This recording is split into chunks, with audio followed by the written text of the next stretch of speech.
हिमाचल कांग्रेस कार्यकारिणी भंग हुए 100 दिन से ज्यादा का समय हो गया है, लेकिन नई कार्यकारिणी का गठन नहीं हो पाया है। अब हिमाचल कांग्रेस प्रभारी की नई प्रभारी नियुक्त किया गया। ऐसे में अब नई कार्यकारिणी के गठन के लिए और इंतजार करना पड़ेगा। हालांकि कांग्रेस प्रदेश अध्यक्ष प्रतिभा सिंह ने जल्द कार्यकारिणी गठित करने की बात कही। इस कार्य में काम कर रहे हैं और हमने सारी लिस्टें अपनी तरफ से बना दी है। अब देर इस बात की है कि मैं जाकर स्वयं प्रभारी से मिलूंगी, उनसे सारी वार्तालाप करूंगी और सारे चीज़ों से उनको अवगत करवाया जाएगा और शीघ्र हम एक कार्यकारिणी तैयार करेंगे जिससे हम सक्रिय होकर पार्टी के लिए काम करना शुरू करें। कब जा रहे हैं उनसे मिलने? दिल्ली का कार्यक्रम है आपका? अभी तो वो गई हैं और उन्होंने कहा मैं शिवरात्रि के बाद आऊँगी, फिर उनसे बात करके ये पता लगेगा कि वो हिमाचल आएगी या मैंने भी दिल्ली जाकर उनसे व्यक्तिगत तौर पे भी मुलाकात भी करनी है और औपचारिक तौर पे भी उनसे मिलना है। तो ये कार्य जैसे ही वो लौटती हैं दिल्ली तो उनसे संपर्क करके मैं ये कार्यक्रम बनाकर उनसे बात करने के लिए अवश्य दिल्ली जाऊँगी। मैम, केंद्रीय मंत्री जगदीप बिट्टू आए थे शिमला में। मैंने तो डे 1 से, जब हमारी सरकार बनी, डे 1 से मैंने इस मुद्दे को बार बार उठाया है।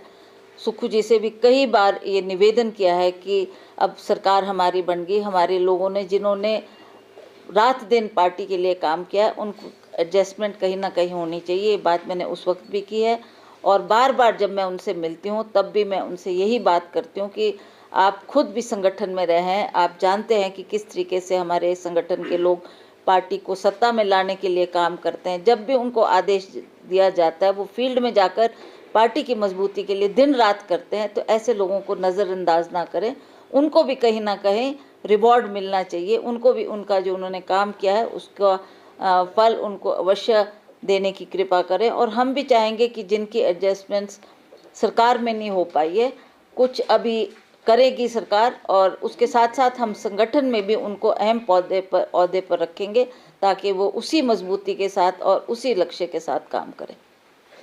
मैम, वहीं अगर बात करें, बिल्कुल हम इसी तरीके से इस पे वर्किंग कर रहे हैं और हमें इस बात का आभास है कि अगला जो ये चुनाव आएगा, पंचायती राज का चुनाव होने जा रहे हैं, उसमें चाहे वो हमारी जिला परिषद है, प्रधान लोग बनने हैं, बीडीसी बननी है, उसके लिए भी हमें आज से ही काम करना शुरू करेंगे और हम इसमें चाहते हैं कि अच्छा रिजल्ट आए और कांग्रेस को और ज़्यादा मजबूती मिले ताकि आने वाले जो चुनाव होंगे 27 में उसकी हम डट कर मुकाबला कर सकें।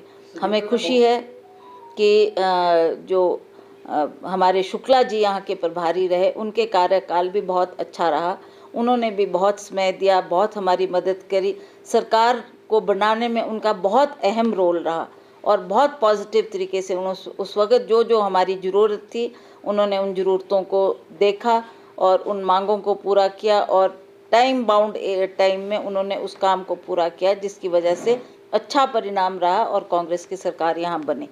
अब उन्होंने स्वयं कहा कि मुझे अगर आप भार मुक्त कर दें, केंद्र से उन्होंने बात की और हमारी नई जो प्रभारी लगाई हैं रजनी पाटिल जी, वो पहले भी हमारी यहाँ पर प्रभारी रही हैं, वो भली भांति हिमाचल प्रदेश को जानती है, सभी कार्यकर्ताओं से उनकी पहचान भी है और हमें बहुत उम्मीद है कि वो एक महिला होने के नाते भी जिस तरीके से काम करती आई हैं, अब भी वो सहानुभूति तरीके से सभी लोगों के जो गिले शिकवे हैं, नाराज़गी है, उसको दूर करने में भरसक प्रयास करेगी और हम लोग मिलजुल कर इस काम को करेंगे ताकि अगले चुनाव के लिए हम अच्छा प्रदर्शन दे सकें और अच्छी तरीके से परफॉर्मेंस करें।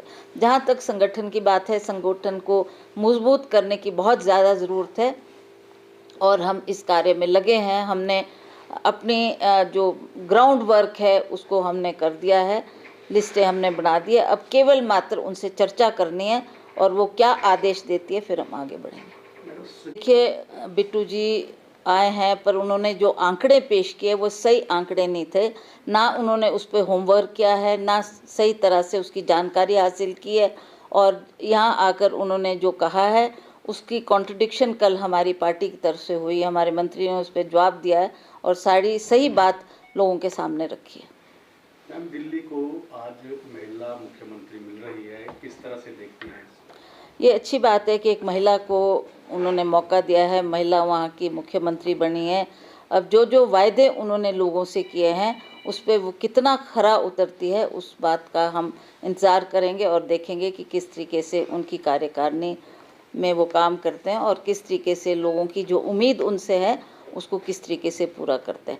हमें खुशी है कि कांग्रेस के कार्यकाल में भी शीला दीक्षित जी बहुत लंबे अरसे तक दिल्ली की मुख्यमंत्री रही और जो उन्होंने काम उस वक़्त किया है वो आज भी लोग उसको याद करते हैं और लोग अप्रिशिएट करते हैं कि उनके कार्यकाल में दिल्ली की बहुत ज़्यादा डेवलपमेंट हुई, चाहे फ्लाईओवर्स बने, चाहे सड़कें हुई, चाहे और डेवलपमेंट के काम थे। जो जो उन्होंने वायदा उस वक़्त किया उसको पूरा उन्होंने किया है। इसके लिए हमें खुशी है कि उनका कार्यकाल आज भी लोग याद रखते हैं।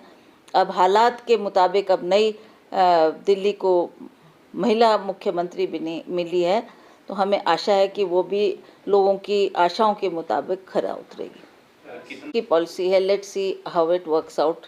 इम्प्लीमेंट कब तक होती है फिर उस पर हम भी सोच करेंगे, उस पर हम आगे हमने क्या कदम उठाना है और क्या विचार रखने हैं, that is we have yet to see. Shimla से कैमरामैन युगमार्ग टीवी।